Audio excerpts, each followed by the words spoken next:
Right Rammohan గారు, next caller ఉన్నారండి California నుంచి సురేందర్ గారు. సురేందర్ గారు, మీ ప్రశ్న అడగండి. నమస్తే సార్. ఒక 2 పాయింట్స్ అండి. ముఖ్యంగా ఈ ప్రైవేట్ స్కూళ్ళలో సార్ యాక్చువల్ గా విపరీతమైన ఫీజులు కలెక్ట్ చేస్తున్నారు. ఈ ప్రైవేట్ స్కూల్ మాఫియా ఏంటంటే అసలు ప్రభుత్వం ఉన్న గైడ్ లైన్స్ వాళ్ళు ఫాలో కాకుండా చెప్పాలంటే 3rd క్లాస్ 4th క్లాస్కే లక్షల్లో ఫీజులు. కాబట్టి మరి ప్రభుత్వ నియంత్రణ ఆ స్కూళ్ళ ఫీజుల పైన ఉంటుందా? ఎందుకంటే అవి ఎంత కమర్షియల్ అయిపోయినాయంటే అక్కడే uniform, shoes, socks, books, pen, pencil మొత్తం అక్కడే కొనుక్కోవాలా స్కూల్ లోపటే. అదొక ఫుల్ కమర్షియల్ సెంటర్. కాబట్టి ఇది ఫీజుల నియంత్రణ పైన ఏమైనా యాక్షన్ తీసుకుంటారా? సెకండ్ క్వశ్చన్ వచ్చేసి ఈ గవర్నమెంట్ హాస్పిటల్లో కూడా ఫెసిలిటీస్ పెంచాలి sir. Medical equipment, hygienic conditions. ఇంకోటి ఏంటంటే ఈ ప్రైవేట్ హాస్పిటల్లో డయాగ్నోస్టిక్ సెంటర్లు అనుబంధంగా ఉండి వాళ్ళు ఏంటంటే అవసరం ఉన్నా లేకపోయినా 10-15 రకాల టెస్టులు రాసి పేషెంట్ల దగ్గర డబ్బులు లాగుతున్నారు. కాబట్టి గవర్నమెంట్ హాస్పిటల్లోనే డయాగ్నోస్టిక్ సెంటర్లు కూడా పెట్టి అలా అనుబంధంగా పెడితే గవర్నమెంట్ హాస్పిటల్ని మోడర్నైజేషన్ చేసినట్టుగా ఉంటుంది, ఫెసిలిటీస్ పెంచినట్టుగా ఉంటుంది. దానిపైన యాక్షన్ ప్లాన్ ఉందా? థర్డ్ ఫైనల్ క్వశ్చన్ అండి. హైదరాబాద్ లో డ్రైనేజ్ అండ్ సివరేజ్ సిస్టమ్స్ బాగాలేవు. గతంలో టీఆర్ఎస్ ప్రభుత్వం కూడా పెద్దగా దృష్టి పెట్టలేదు. Hyderabad drainage and sewerage systems పైన మీకేమైనా యాక్షన్ ప్లాన్ ఉందా? ముఖ్యంగా వర్షాకాలంలో డ్రైనేజ్ సమస్య చాలా ఎక్కువగా ఉంటుంది. కాబట్టి ఆ మురుగునీరు వల్ల లేకపోతే వాటి వల్ల చాలా ప్రమాదం కూడా. కాబట్టి హైదరాబాద్ డ్రైనేజ్ పైన మున్సిపల్ కార్పొరేషన్ నుంచి, జిహెచ్ఎంసీ నుంచి మీకు ఏమైనా ముఖ్యంగా ఏమైనా మాస్టర్ ప్లాన్ ఏమైనా ఉందా? లేకపోతే అది దానిపైన దృష్టి పెడతారా హైదరాబాద్ డ్రైనేజ్ వ్యవస్థ పైన? Thank you. ముఖ్యంగా పాఠశాలల్లో విద్యార్థులకు అధిక ఫీజులు వసూలు చేయడం అన్నది మీరు తీసుకొచ్చినటువంటి విషయం. అది చాలా మంచి ప్రశ్న మీరు వేశారు. మన గౌరవ ముఖ్యమంత్రి రేవంత్ రెడ్డి గారు పాఠశాలలో ఈ యొక్క ఫీజుల నియంత్రణ గురించి ఒక కమిటీని ఏర్పాటు చేయబోతున్నారు. దాని గురించి ఆల్రెడీ స్పష్టమైన ప్రకటన కూడా ఇవ్వడం జరిగింది. అదేవిధంగా 6 గ్యారంటీల్లో భాగంగా కాంగ్రెస్ పార్టీ ప్రతి మండలంలో కూడా అంతర్జాతీయ స్థాయి పాఠశాల ఏర్పాటు చేయాలని నిర్ణయం తీసుకున్నాం. గతంలో కాంగ్రెస్ ప్రభుత్వం లోపల ప్రతి ఉమ్మడి జిల్లాలో కూడా నవోదయ పాఠశాలను ఏర్పాటు చేసినాం. ఆ నవోదయ పాఠశాలలు ఉమ్మడి జిల్లాలో ఒకటే ఉండేవి. ఆ తర్వాత మేము మోడల్ స్కూల్స్ అని కాంగ్రెస్ గవర్నమెంట్ లోపల ప్రతి మండలానికి ఇంగ్లీష్ మీడియంలో విద్యాబోధన చేసే విధంగా ఇంటర్మీడియట్ వరకు గర్ల్స్కి హాస్టల్ కూడా ఏర్పాటు చేసినాం. అది దేశవ్యాప్తంగా చేసినాం. శ్యామ్ పిట్రోడా ఎన్ఆర్ఐ గారు, అతను ఇండియన్ ఓవర్సీస్ కాంగ్రెస్కి అధ్యక్షుడిగా ఉన్నారు.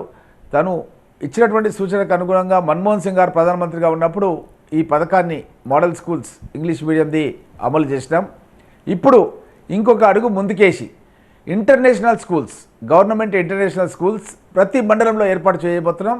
ఇది మా యొక్క 6 అంశాల్లో భాగంగా దాన్ని కూడా యువ వికాసం అనే ఒక పేరు పెట్టడం. దానికి యువ వికాసం కార్యక్రమంలో భాగంగా తప్పకుండా ఈ యొక్క ఇంటర్నేషనల్ స్కూల్స్ కూడా ఏర్పాటు చేసి మన గ్రామీణ ప్రాంత విద్యార్థులు విదేశాలకు కూడా వెళ్ళి ఉద్యోగాలు చేయాలి, ఇంకా ఉన్నత చదువులు చదవాలంటే ఆ స్టాండర్డ్కు సూట్ అయ్యే విధంగా మన గ్రామాల్లో ఉండే విద్యార్థులను తయారు చేయాలని చెప్పి ముఖ్యమంత్రి రేవంత్ రెడ్డి గారు ఈ పథకాన్ని తొందరలోనే ఆల్రెడీ మేము అనౌన్స్ చేసినాం.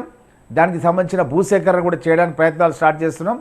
తొందరలోనే దాన్ని కూడా అమలు చేస్తామన్న విషయాన్ని కూడా తెలియజేస్తూ, అదేవిధంగా హైదరాబాద్ లోపల డ్రైనేజు, మరుగు కాలువల గురించి మీరు చెప్పినారు. హైదరాబాద్ లోపల మూసి మరుగునీరు అన్నది చాలా ప్రాంతాల నుంచి పోతుంటుంది. మన హైదరాబాద్ నగరంలో మూసి రివర్ ఫ్రంట్ అథారిటీ అనేది ఏర్పాటు చేయడం జరిగింది ముఖ్యమంత్రి గారు.